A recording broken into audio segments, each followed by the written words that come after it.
morning, everyone.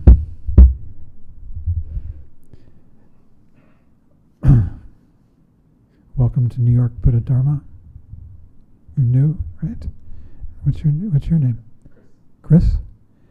And have I seen you before? You think so? Yeah. Is this your first time? Yes. What's your name? Kathy? Carrie. Thank you. Terry. Thank you, Terry. Nice to meet you.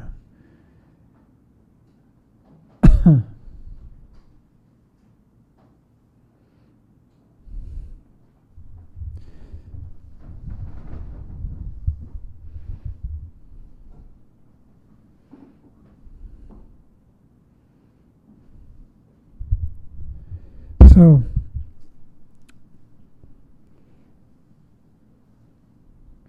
we've been working through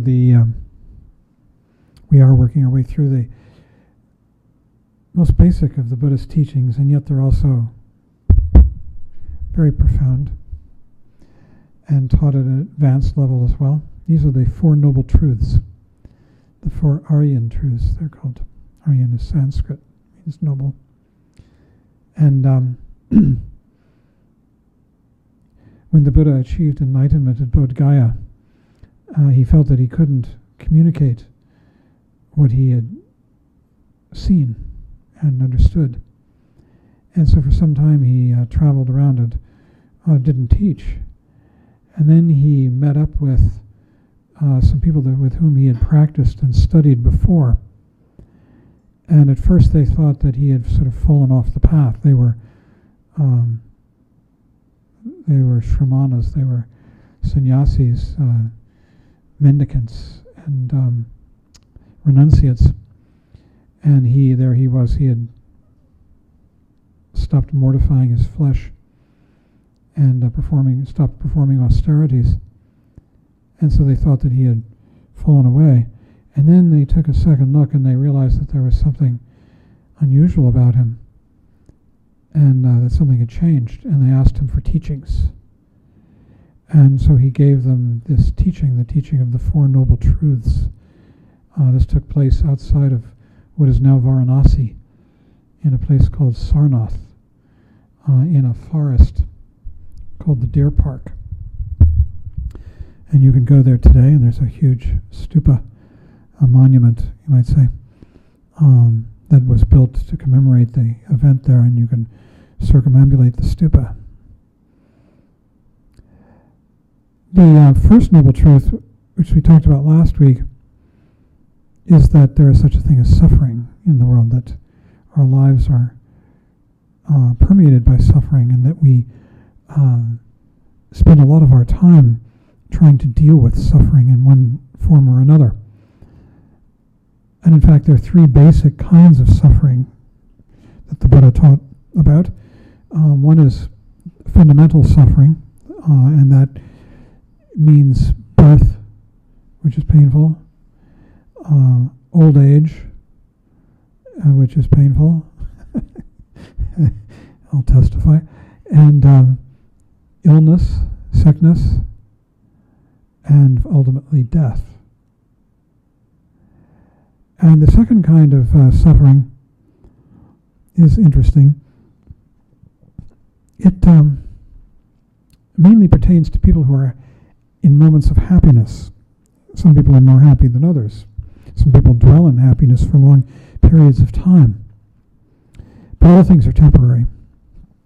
And so happiness goes, it passes sooner or later, depending on the individual. And that passing is called the suffering of change. That the happinesses that we have will evaporate and fade away. The third suffering is really more germane to what the topic is tonight, and that is called the suffering of suffering. And what it really means is that as long as one dwells in confusion, is unenlightened, as it were, is not awake, because the term actually enlightenment is a Western word that was put on the Sanskrit, and it comes out of the Renaissance and the idea of the European Enlightenment, and that people would be wiser. And it's not really appropriate to translate the word in Sanskrit. The word in Sanskrit is bodhi, and Buddha is a derivation of that word, and it really means awake. And a Buddha is an awakened one. Awakened from what? Awakened from dreams. And so the fundamental kind of suffering, the suffering of suffering, has to do with not being awake, being lost in dreams, and these dreams are themselves the stuff of suffering and pain. And so the second noble truth that the Buddha taught is the truth of the origin of suffering. And really what it has to do with is how this dream takes place. This dream which is full of confusion and is founded on error. And that is a technical term. In the Tibetan they say tulpa. And sometimes it's translated as confusion, but really it means mistake or error. And this teaching, how the dream is described, it's important to understand, because basically what meditation is about reversing the dream and taking it back and eliminating it by sort of following it back to its source. So there are a number of different descriptions, primarily two, of how this starts. One is called the 12 nidanas. These are the 12 links in the karmic chain. And the other is called the 5 skandhas. And both of them are very similar, these I think I'm going to talk about the 5 skandhas tonight.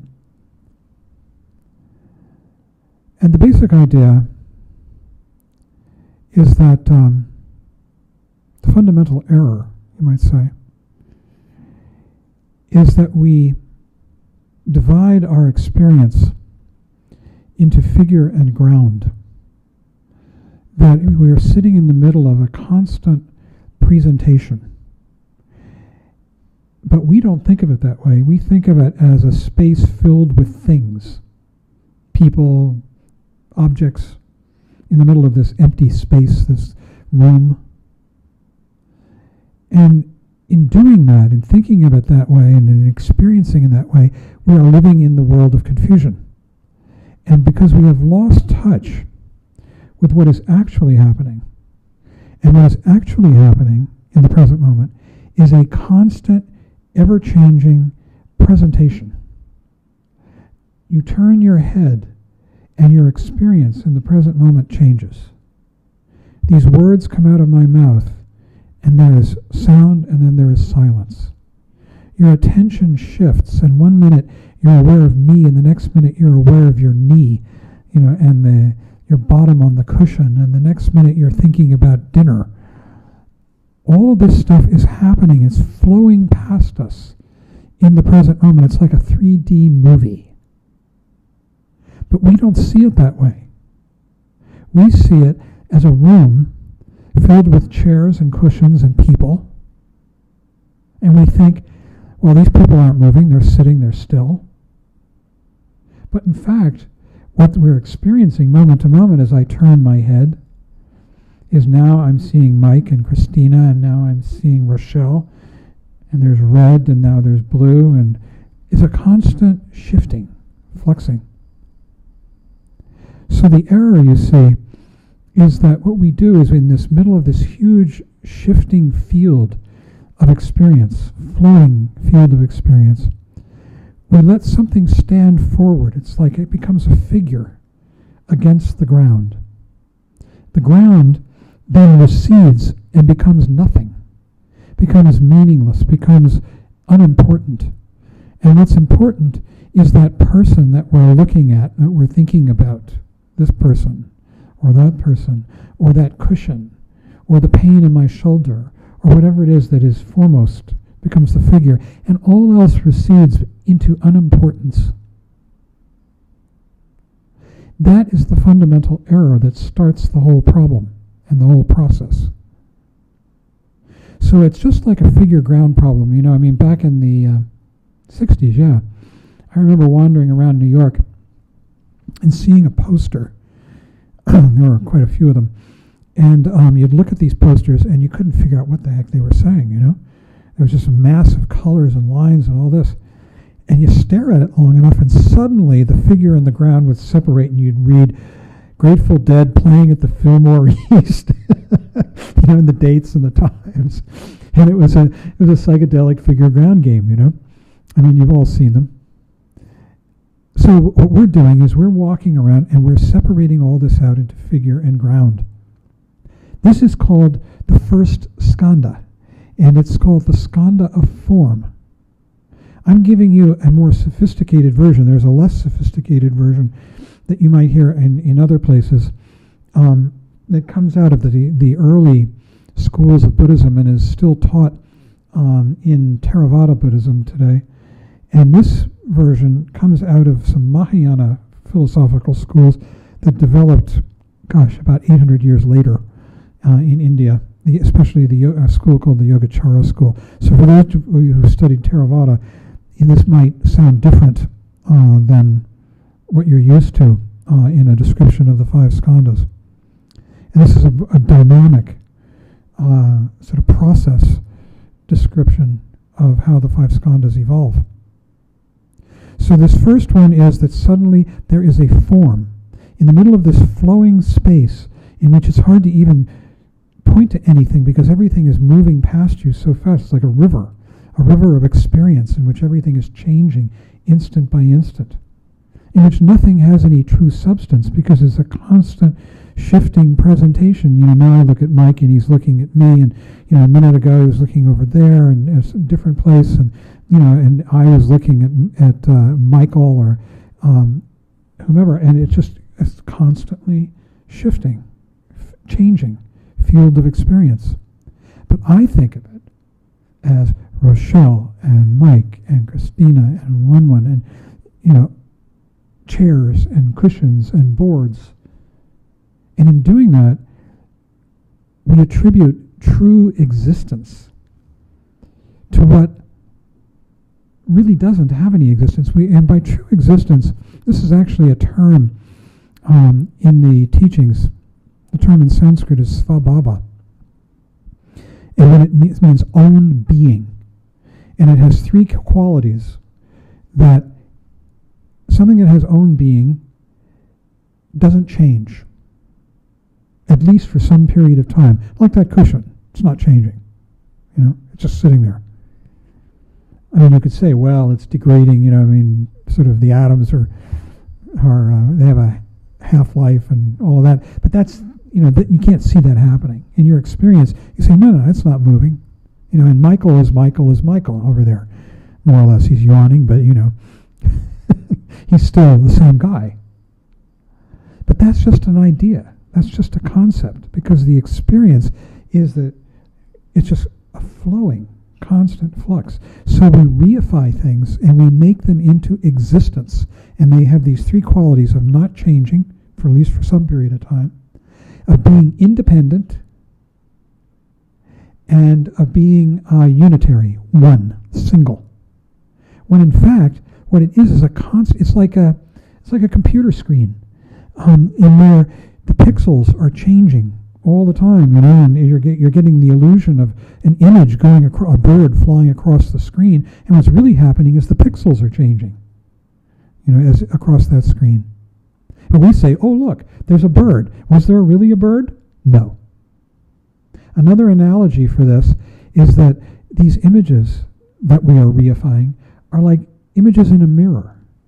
Images in a mirror have no true existence of their own, and yet they appear. But they're no different than the mirror. They're just sort of different colorings of the mirror. And that's another metaphor for what we're sitting in the middle of. But we reify it. We turn it into a world of things. And we give these things their own true being, their own svabhava. And once we do that, then these things are all around, and they imply an existence of a perceiver, which is me. That's this person here who's doing the perceiver. So that out there implies this here. And there's a kind of motion. It's the motion of the implication from that to this. And that very motion is fraught with fear. The fear that it will stop, because it will. It does stop. It's just a motion. It's an implication. It's a movement. If that, then this, and then silence. And in that silence, I die. Unless I keep it going. I keep it going. I want to keep the relationship between that out there and me here, the perceiver, moving, alive. And in order to keep it going, it's like being on a treadmill.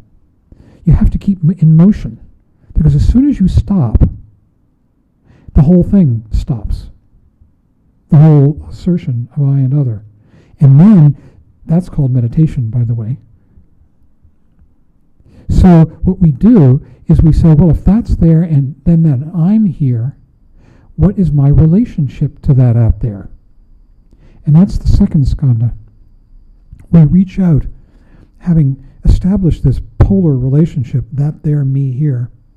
Then we want to know, what's the feeling of that thing out there? Is it for me, against me, or indifferent?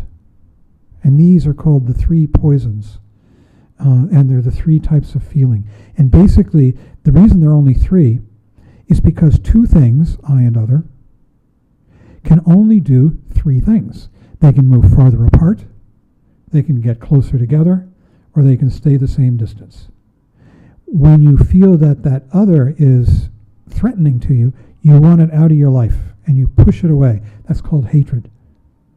That's where in the traditional language for this, for the second skandha. And when you want it, when you like it, you want to pull it towards you.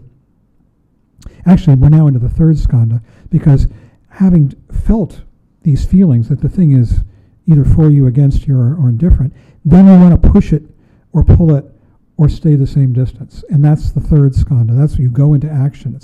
It's called, it's concept. It's also, Trungpa Rinpoche called it impulse.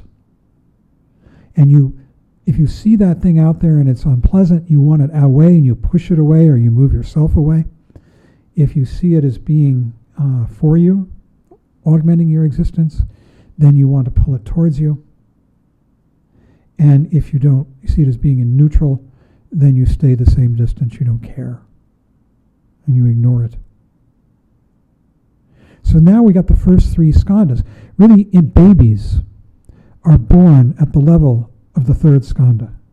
They are automatically feeling, what's out there, whether it's for them, against them, or neutral. And they're happy when it's for them. It's a mother's milk. They gurgle and smile. And if it's painful, they cry. And if it's indifferent, they don't pay any attention. And that's where infants are born, pretty much. But then, this is a kind of very inefficient, unintelligent way of dealing with pain and pleasure, right? I mean, infants are, it's pretty primitive. And so what we begin to do is we begin to develop categories for classifying things according to whether they're for us, against us, or indifferent. And this is the fourth skandha. And it's kind of like, I remember, those of you who might be parents, when you had a toddler and you taught them about the stove, remember? And you taught them, don't touch the stove is hot. And I remember my little girl looking at the stove and then looking back to me and pointing to the stove and saying, hot, and, or they learn the word milk, because they want, milk, or whatever it might be, and they begin to learn concepts so that they can more efficiently manage this experience of for me, against me, or indifferent. And the world now is getting fairly complex, and you begin to develop a vocabulary, and that vocabulary proliferates and becomes stories, which one can repeat again and again. So maybe that toddler actually had to put her hand on the stove and get burned and had a traumatic experience. And then that traumatic experience is stored in memory. There's a whole psychology for this. This is the beginning of the creation of karma, by the way. And that experience is stored in memory. And now when she looks at the stove again, she goes, hot, hot, and asks me, if it's hot, because she doesn't want to get burned again. And she's worried about it and anticipating that problem. And this becomes a habitual and repetitive event for her, so that every time she sees the stove, at least for a while, until it wears off, she remembers that incident of being burned, and the word hot comes up again. And so these stories that we tell ourselves, they become more and more sophisticated as our vocabularies increase, and they become very repetitive, based on pleasant and unpleasant experiences that we have, in which we store in memory, and they lie there dormant in memory, in what in Buddhist psychology they call the alaya, the storehouse. And they lie there in memory until some event in the waking world triggers them. So it might be, the little girl wanders into the kitchen and sees the stove, and suddenly that memory of the burn, pops up, and she remembers that again, and she gets upset, And this happens to us all the time. Maybe we've had the angry mothers, I'm just making it up, or an angry father, or something like that. And you see somebody on the subway who reminds you of that parent. And suddenly you can feel the fear and the resentment, whatever it is, coming up, being triggered by that person who you've never laid eyes on before. But because they remind you of that past event, it triggers the memory. And the memory comes out of the storehouse, comes out of the unconscious, to use the Freudian term. And you experience it, and you now have a reaction to that person. And it might actually color even the way you behave to a perfect stranger, the way you walk by them on the street. Much less if you have an interaction with them. Supposing you're buying something from somebody in a convenience store and you have that kind of reaction. Might very well color the way you speak to them, how you behave. When you meet somebody at a cocktail party whom you've never met before. And we have all kinds of associations from our past that draw us to particular people or repel us. So this is the fourth skandha. It's the world of habitual patterns, which lie dormant, created by experience, and containing words and names, because all of this does. Now, in the last and the fifth skandha, this is the full-blown development of neurosis. And what happens is that the energy of the third and the increasingly complicated and sophisticated stories of the fourth are merging. And you are beginning to get the full-blown emotional worlds that we all live in. These are called the realms, the loka. Really, what they are is, well, there are three levels to understand them, which we'll come to. But probably the easiest one is to understand them as psychological patternings, ways of seeing the world through a veil of story in a particular pattern that we develop over time. And so what happens is, you take a bit of the, let's say, a bit of the hatred and desire of the third skandha, that push-pull. Hatred is push and desire is pull. And you mix them together with a little bit of concept, and you get envy. Envy is kind of nasty, right? There's a bit of hatred in it, and there's a bit of desire in it, and there's always going to be a story. Oh, I wish I had what that person had, and you envy them. And in this way, you get this combination of storyline and the energies of the push-pull and indifference mixed together, And you get all different kinds of stories that you start to tell yourself about yourself and your world. And these are characterized in 6 prototypes, these stories. And they're quite simply this. There is the God realm. There is the realm of the jealous gods. Those are people who want to be gods, but they're not yet. There is the human realm, and I'm going down, by the way, from the nicest to the worst. They're all confused. They're all unenlightened or unawakened, you might say. They're all asleep. But some of them are more pleasant than others, and the God realm is very pleasant. And then you get to the human realm, and below the human realm is the animal realm, and below the animal realm is the realm of the hungry ghosts. And below that is the hell realm, which is the worst. And the hell realm has 16 levels. 8 cold, and then 8 hot. They get worse and worse.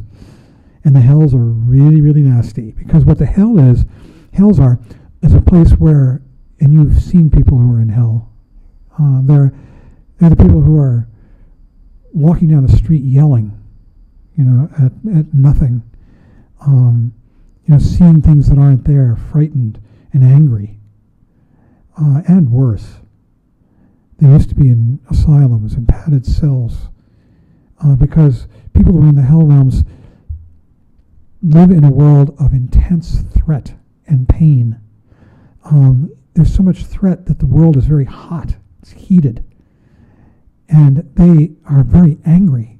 Anger is the attempt to destroy what is threatening you. So the emotion of the hell realm is fierce anger. And when you're angry at somebody, it's like drinking molten metal. That's what they say in the scriptures. You're like drinking molten steel. And so it's very painful to be angry and frightened and panicked and furious. And above that, when things cool off a little bit, you might say, the heat abates, then you begin to feel, I'm just this poor, impoverished person. And you become a hungry ghost. You can evolve through these, or you can just jump around too. But you can evolve through these you can describe these as an evolution, where the hungry ghost is a person whose the pain is abated a bit, and they've begun to see the possibility, you see, of relief from pain. But it's really hard to get, and they just can't get enough of it. But they can taste it. A hungry ghost, the classic, there are many different kinds of hungry ghosts, but the classic one is depicted in the iconography as having a huge belly and a tiny neck and mouth. And the idea is that they have this enormous hunger, but they can't take sustenance because their mouth is so small. All they can do is get one little drop of liquid at a time and one little grain of rice at a time to fill this enormous, cavernous belly, that would like to be, that is so hungry. So it's like the hell being, who begins to see the possibility of relief and just can't get enough of it. I remember having a friend in college who I look back on now as being a bit of a hungry ghost. He always was sort of sucking up to everybody, being obsequious. And we always wondered why he was like that. Bernie, his name was. And fawning, as though he were some poor little guy and we were rich and we could somehow give him our wealth. And it was, it's very sad. But that's a mild version of the hungry ghost. And then above that, once one begins to actually feel that you can get sustenance, then you enter the animal realm. And the animals are characterized by stupidity and fear. And the stupidity is that they just, the classic animal thing is you eat whatever you can find with very little discrimination to satisfy your hunger. And also animals are constantly in danger of being killed by other animals, predators. Or else they're enslaved to human beings. They're beasts of burden and draft. And so it's low intelligence. An animal doesn't have the intelligence of a human being nearly. Human beings are very sophisticated. We have all these different responses that we can make to the world.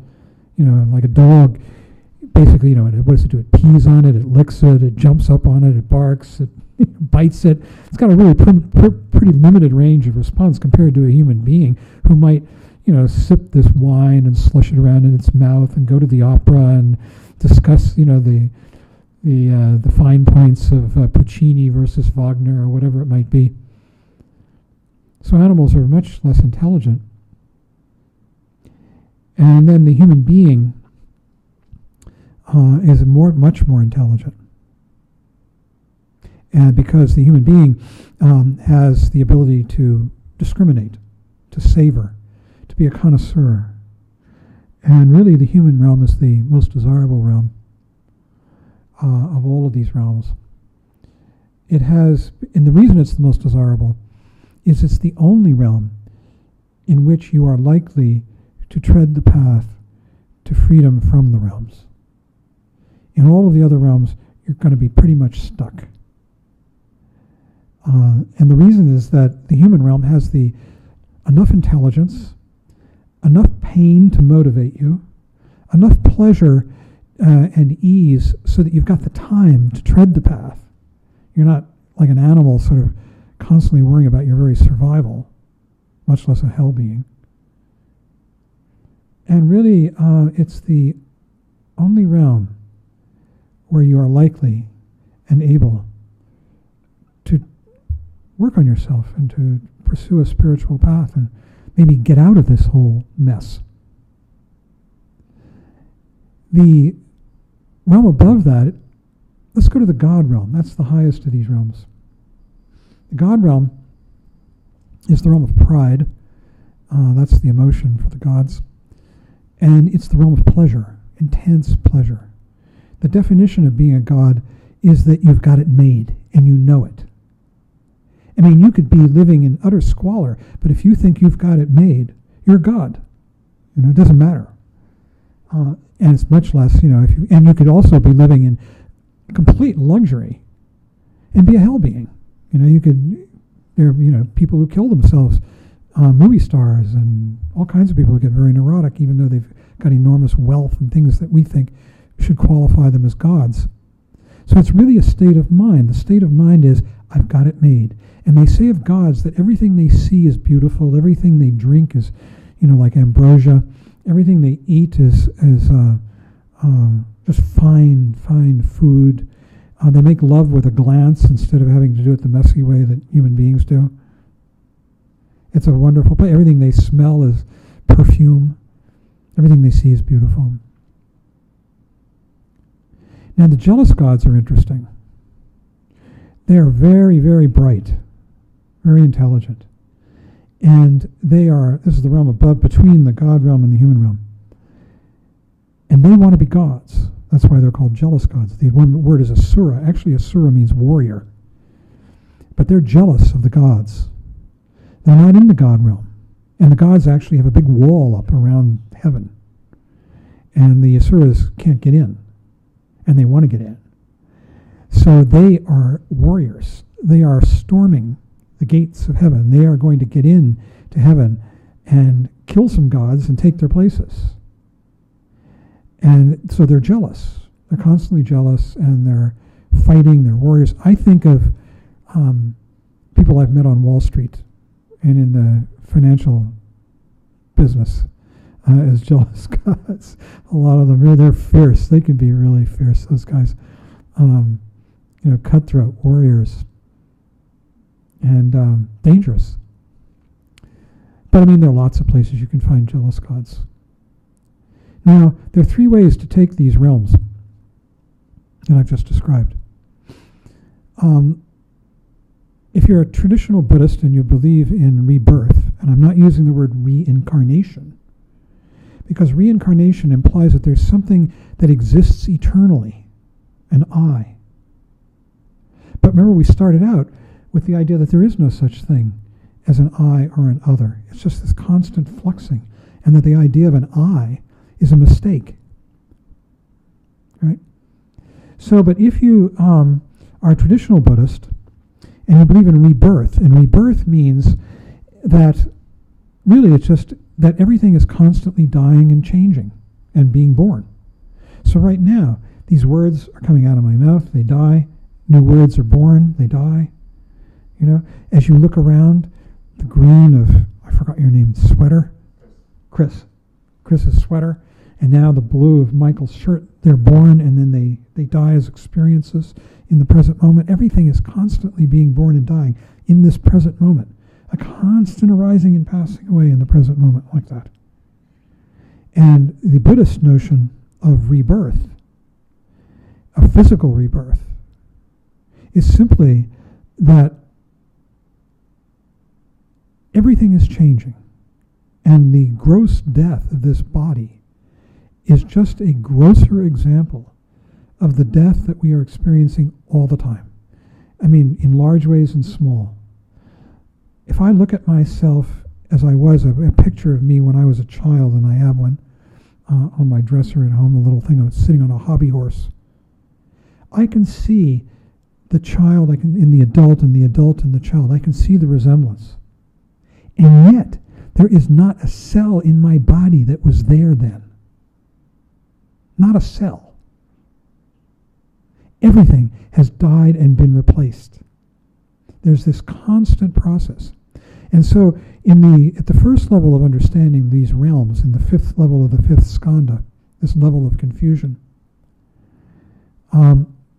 it's that we actually die and are reborn in different bodies, different kinds of bodies. You can die as a human being and be reborn as an animal or as a god. You know, if you got the mentality of a god right now and you die, you'll probably be reborn in the god realm, in a heaven, as a god, whatever that means. They say gods live up in high places.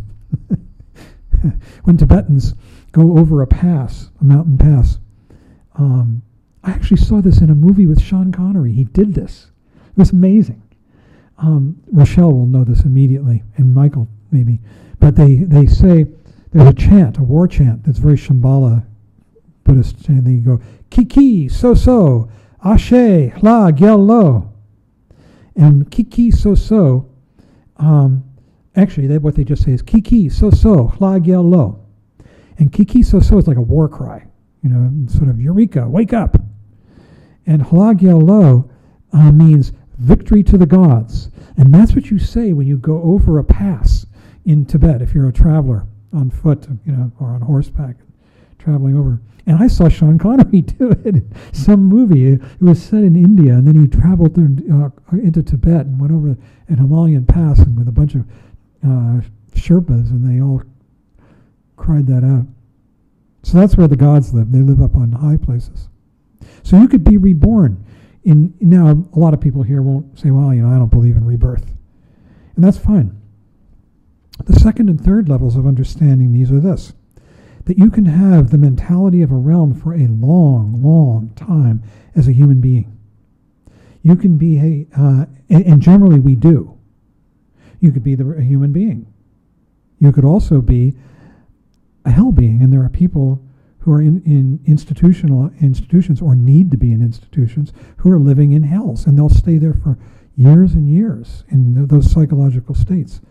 There are people who are living in the God realm. It's sort of the Marie Antoinette, let them eat cake mentality. You know, they can't understand suffering, the suffering of other people, because they're so immersed in pleasure and used to it.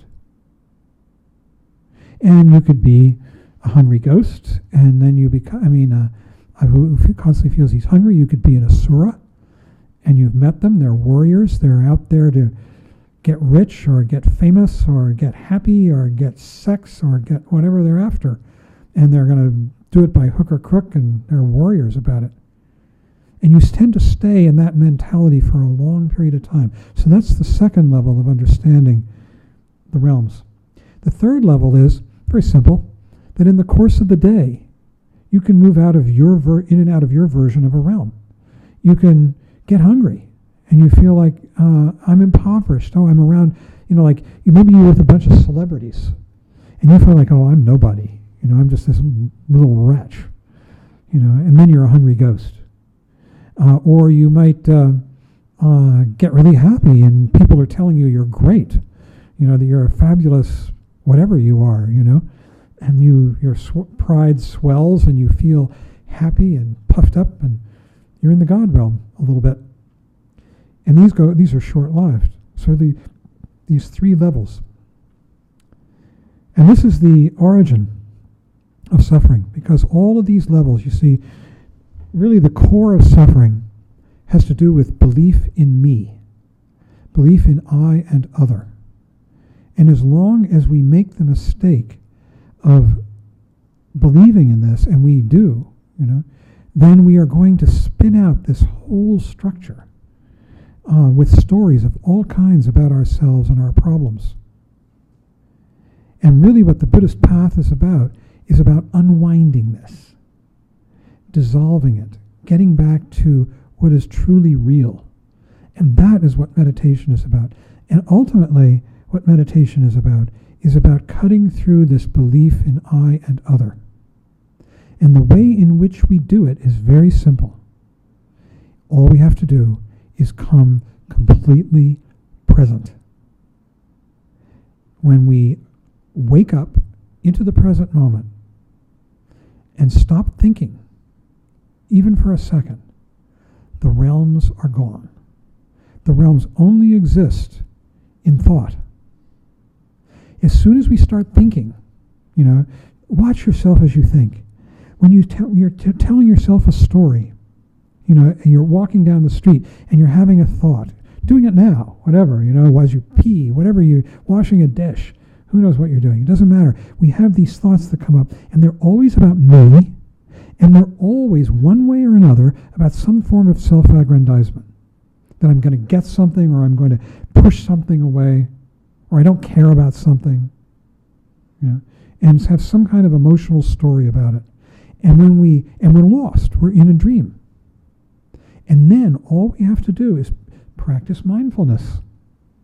Come present. Be there 100%, washing the dish, pedaling the bike, talking to that person. Be there 100%, and the realms evaporate in a second. In fact, the whole structure can evaporate. But usually there's some remnant, that goes on. There's some subtle little... you see, the thing is that I is foreground. It's always foreground against the background of the ground of our being. And so we notice it a lot. I. And it seems very loud. So really the path of meditation is about dissolving that. And that's what I'm going to talk about next week. The third and fourth noble truths. The fourth noble truth is the truth of cessation, the cessation of suffering, the dissolution of all this. And the third noble truth is. And the fourth is the truth of the path, which is how to do it. So that's plenty for one night. We've done the realms. We didn't quite do all the realms, by the way, because there are some God realms that are above the God realm that I described. These are the realms of pure mental trance, you might say. They're mental absorption. And they're either, the lower versions of them are pleasurable, they're blissful. It takes a lot of work to cultivate these mental states. They're trance states, so you're focused one-pointedly on an object, sort of like a form of self-hypnosis. And the highest of them are not even pleasurable. They're completely neutral, because all mental activity has been frozen, has stopped. But like all other confused states, they are temporary.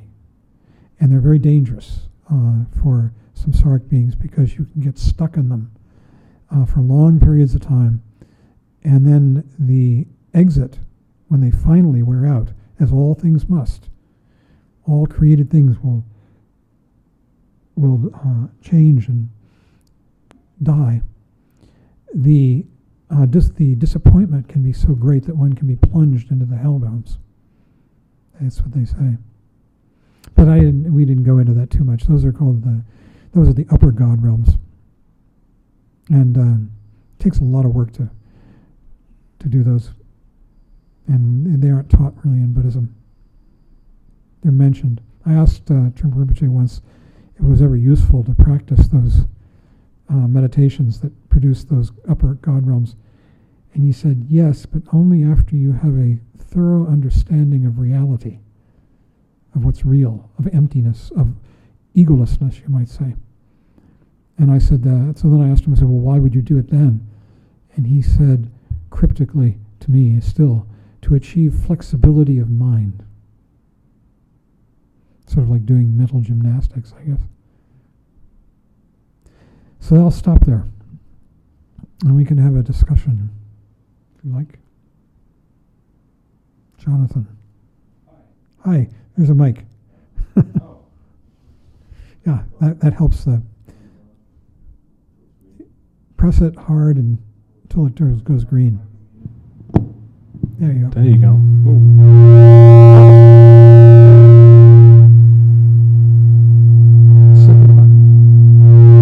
That's it.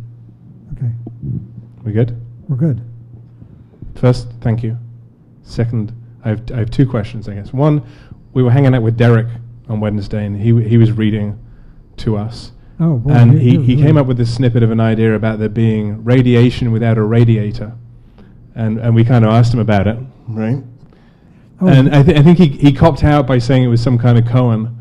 But actually, listening to the first of your descriptions, I guess it makes more sense that you would think about radiation without a radiator. Without a radiator, right? Seems to fit neatly into your description of the first skanda, right?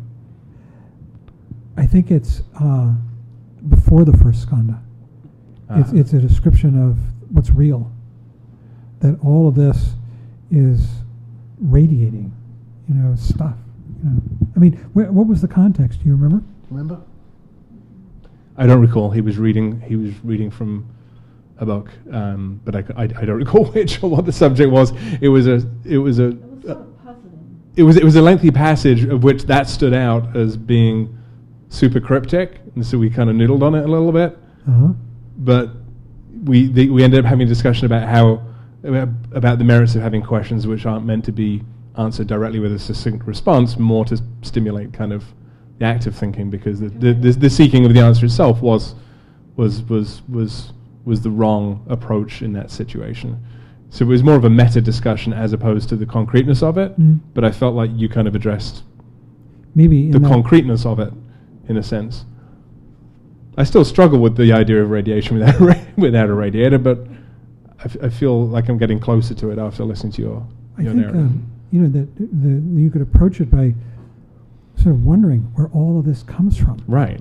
It's just this constant presentation of phenomena arising out of nowhere in the present moment and passing away into nowhere. Where do these words go? I'm okay with that. I'm just wondering where John went. Where John went? Yeah.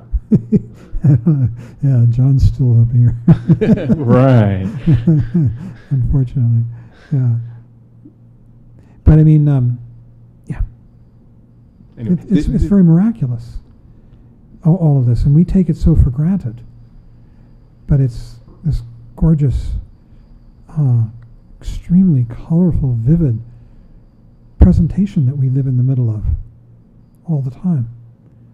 And when they describe it in absolute terms, in the teachings, it's very glorious, seen from with enlightened eyes. Thank you. My second question, though, I think it gets dwarfed by the overall theme that you're putting out there, is there's at least one important person in my life that I feel very ambivalent about, and so I pull them toward me a lot, but when I do, they become ever more painful, or I push them away, and that becomes so. What you described would cause enough suffering, but when you're very ambivalent about something, which you didn't mention that scenario, but that makes it 10 times worse. And I'm stating the obvious, right? Well, I don't know. No. I mean, you know better than I. This ambivalence. It sounds like there are things that you like about this person and things that you don't like about this person. Strongly in both cases. Yeah. Yes. So you pull this person to you and you push them away. Yeah. By turns. Right. Each of which is not only each of which action amplifies the problem. Right. Right. And the trick, you see, always, is to see things as they are. To see beyond our preconceptions, to strip away the judgments of good and bad, to strip away the associations with the past. And the only way to do that is through the practice of meditation. Meditation means that. That's what meditation is. It's, so, I mean, Trungpa Rinpoche used to say meditation is the only way, and it sort of irritated me because it sounded like some kind of true believerism. But you got to understand, it is the only way because what it's doing is cutting through illusion. It's cutting through our preconceptions. Seeing more than what is in front of you. Seeing what? Say it. Seeing more than what is in front of you. I think seeing through the veils. Yeah. Right. We tend to, it's like you look at somebody and you say, I like this person, even before you've met them. And sometimes, or how about this one? You see somebody and you say, I don't like that person. And then you're pushed together and you become best friends. How many times has that happened? Not that many. Never. It's happened to me a few. Yeah. Yeah. Yeah, I'm pretty good. I'm not an expert, but I'm pretty good on judging seeing on sight. No, we don't want to use the word judgment or judging. But I don't know, it's that I get that energy when I see the person, or I can see it in their eyes, their face, happy, sad.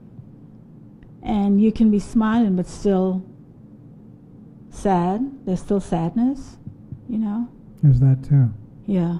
So I don't think I'm easy to be fooled. No. Okay. Huh? Too bad. Yeah, right. Yeah, too bad. Why? Oh, okay.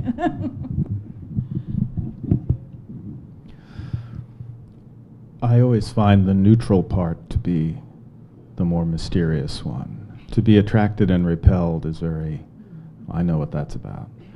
The neutral part seems like sort of the dark matter, the unknown. And I'm not sure what the quality of it is supposed to be. It seems to be other than simply ignoring or turning attention away. I'm not sure what can you say more about that? The neutral. Well, I mean, this is worth a discussion. I guess I've always thought of it as something that you simply don't pay attention to.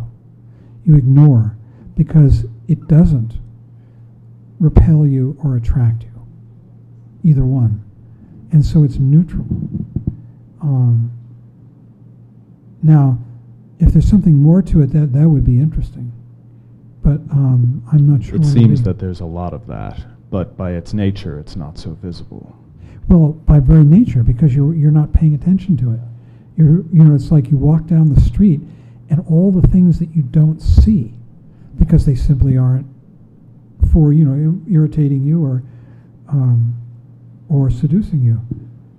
And that's the part that feels sort of mysterious and unknown, because I think I'm swimming in neutral, and I notice little highlights of attraction and repulsion, but that's not most of my that's not most of where I am, it seems.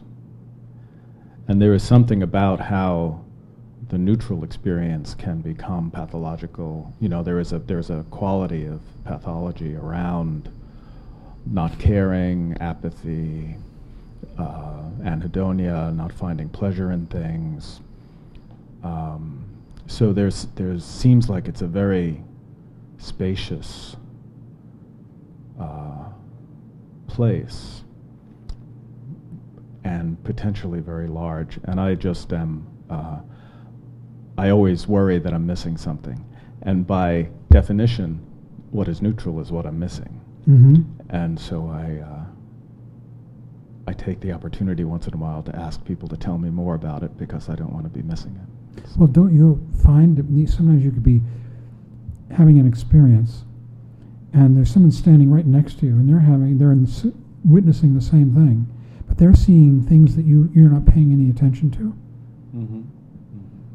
I think to me that's what that's about. When you talk about apathy, then I think of somebody who's absorbed in something else, so that they're not paying attention. Right, and I think I suppose the accidental placement of attention is one thing. You know, if you're not attending to it, it's not there. But there's something about the blindness. It has a quality of blindness to it, like a blind spot, like the things that I don't see. Yeah. Which is more than just like they're not available to my attention. Oh, that's interesting. I couldn't put my attention on them if I wanted because my attention is driven by attraction and repulsion. Right. And so it's big and it's present, but it's not seen. I don't know. Well, what this suggests, this idea of this pre-ego experience, the before the first skandha, of this world of constant fluxing and flashing and appearances, of that are. It's really it gives us the opportunity when we come present, when we wake up, then we can see thinking and everything that attends to that. And we can see awareness of this world.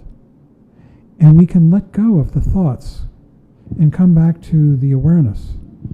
And we might begin to see a very different world than when we were lost in thought. And I think that that's really what these pictures like behind us here, these tankas, and everything, that's what they're describing. The vividness of the imagery, tantric imagery, is describing the world pre-ego, or stripped of ego, and that there's a magic. Trungpa Rinpoche used to say, prajna at the level of the Mahayana means the freedom from belief in I and other. At the level of the Vajrayana, and this was always cryptic to me, it means curiosity. That makes more sense to me as the years go by, in the idea that when you begin to give up these stories that we tell ourselves about ourselves and our world, and you begin to come present in this world, you could be really curious about what is happening in the present moment in a way that one isn't when one's lost in hope and fear. Mm-hmm. So, I don't know. You were going to say. And what you were saying made me think that what happens when one awakens is the neutral becomes available. It becomes that's interesting. The vast universe. Yeah. That's really interesting. Possibility, yeah. Yeah. I think we describing the God state and the envious God state, right? Say that again. The God state and the envious gods, envious, jealous God. Yeah. Jealous God. Jealous gods. Okay, so when we see this pull and back and forth, we are still in the jealous God state. But when we're in the total equilibrium, we don't feel angry or envious or whatnot, but we feel bliss. I mean, do you really feel that, or the bliss just, you become porous, everything is come to you, and there was total acceptance. You see everything that's happening, and that is a state of blissfulness. It's not just simple happiness can explain. And so I think that that it's the state you said. It's how do you say it? The equal.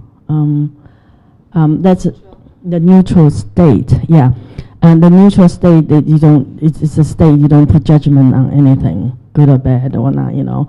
So there's a state that nothing can satisfy you anymore. You don't need to be satisfied, and that's the God state. Yeah.